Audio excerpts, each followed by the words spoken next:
prosperity because ndikholelwa kuThixo ophumelelisa izinto. Soze ndishumayela uThixo nawo buhlwempu. Soze ndishumayela uThixo othi wofele tyotyombe.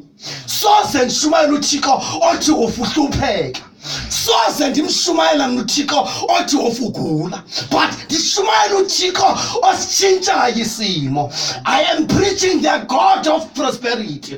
Ngoba konke akwenza uThixo uyaphumelela. That's why ezawuthi xa ethetha kwincwadi yeNdumiso chapter 1 athi xa ethetha ngongahambiyo ngecebo labangendawo athi konke akwenzayo kophumelela. That means whatever that you do, it shall prosper ngoba nguThixo wezinto eziphumelelayo. If kuyanyanzeleka akuthiwa mfundisi uMagege ungumfundisi weprosperity. Angumfundisi weprosperity. Abantu kubalekile basibafundisele ukuthini bazi ixabiso labo kuThixo. Once abantu balazi ixabiso labo kuThixo, abantu abazukona. Ngoba abantu abazukona kuba sisithi hey mfondini akujolwa apha kule nkonzo. Jolwa apha. Bona makabonge uYesu. Ivangeli yona self-enza umsebenzi. Hallelujah. Ivangeli yona self-enza umsebenzi. Asibabound thina abantu sithi hayi akunqilwa kapha kuchaywa. But what we know is that xa seluzalwane ngenile wangenwa then uzothi umfundisi engekho but abone sengasachayi sengasaseli. Why? Because ungenwe. So thina eyona nto kuba abantu bafikele ukuthini bangenwe.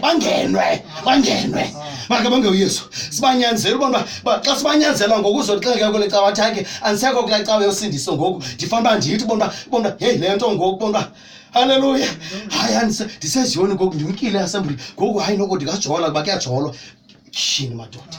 That means ikhange ungenwe. Hallelujah. Kwabuza ijonga ucibana yecawe lento. Asifuni abantu becawe thina kodwa sifuna abantu abangenwayo. So that bazothi noba baphi nobusezetsisi kodwa abengeniwe. Hallelujah. Abengeniwe ngoba xa engeniwe kulapha kwazi ukwahlula izinto zikaThixo nezinto ezingezizo ezikaThixo. Right, sizothandaza ke. Uthi umfundisi apha. Hamba ithi lesingisi verse 3. Samuel wesibini chapter 7 verse 3. Iti go do all that is in your heart. Hamba uyokwenza konke oko kusenhlizweni yakho. For the Lord is with you. Ngoba inkosi nawe. Hamba uyokwenza